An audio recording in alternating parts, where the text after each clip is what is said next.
আল্লাহর নবীর বিরুদ্ধে আল্লাহর রাসূল সাল্লাল্লাহু আলাইহি ইসলামের সম্মানকে খাটো করে কবিতার নামে গদ্যের নামে অশ্লীল শব্দ চয়নকে আমরা মেনে নিব। রিসেন্টলি দেখবেন এই শান্ত শিষ্ট ইসলাম প্রিয় শান্তিপ্রিয় মুসলিমদেরকে উস্কানি দেয়া হচ্ছে, উত্তেজিত করার জন্য আমার নবীকে গালি দেয়া হচ্ছে। এন্টারিম গভর্নমেন্টের কাছে বিনীত আবেদন জানাতে চাই, আপনারা শান্তিপ্রিয় মুসলিম জনতার ধৈর্যের পরীক্ষা নেবেন না, ধৈর্যের পরীক্ষা আপনারা নেবেন না। আল্লাহর নবী আমার ঈমান, আমার নবী আমার ঈমান। নবীকে ভালোবাসা ঈমানের অংশ শুধু এতটুকু নয়, আমার নবীর ভালোবাসাটাই হচ্ছে ঈমান। আমাদেরকে সাবধান থাকতে হবে, সচেতন থাকতে হবে।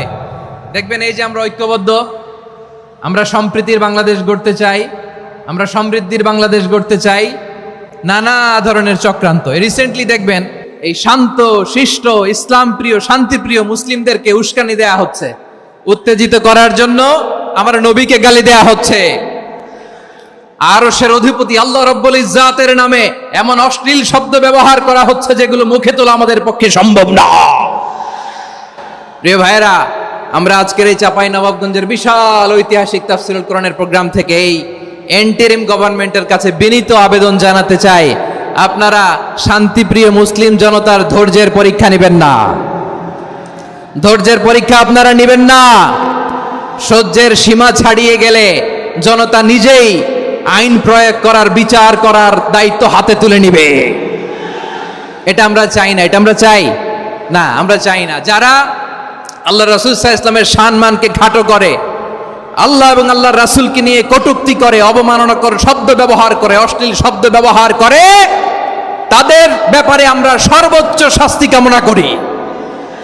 সর্বোচ্চ শাস্তি তাদের জন্য বাস্তবায়ন করতে হবে। বাংলাদেশে ব্লাসফেমি আইন করে চিল্লায় বলেন ঠিক কিনা? তা না হলে জনগণ যদি বিচার হাতে তুলে নেয়, এই বিশাল জনস্রোতকে থামানো সম্ভব না। আমরা শান্তি চাই কি চাই না? আওয়াজ করে বলেন। আল্লাহর নবীর বিরুদ্ধে আল্লাহর রাসূল সাল্লাল্লাহু আলাইহি ইসলামের সম্মানকে খাটো করে কবিতার নামে গদ্যের নামে অশ্লীল শব্দ চয়নকে আমরা মেনে নিব, অশ্লীলতাকে আমরা মেনে নিব। কারণ আল্লাহর নবী আমার ঈমান, আমার নবী আমার ঈমান। নবীকে ভালোবাসা ঈমানের অংশ শুধু এতটুকু নয়, আমার নবীর ভালোবাসাটাই হচ্ছে ঈমান। চিল্লায় বলো ঠিক কিনা? আমার নবীর জন্য আমরা বুকের তাজা রক্ত বিলিয়ে দিতে রাজি আছি না নাই? রাজি আছো মুসলমান? কারা কারা রাজি? ফিদাকা আবি ওয়া উম্মি ওয়া নাফসি ওয়া রূহি ইয়া রাসূলুল্লাহ। আমরা আমাদের প্রিয় নবীর জন্য জীবন বিলিয়ে দিতে রাজি। চিল্লায় বলেন ঠিক কিনা?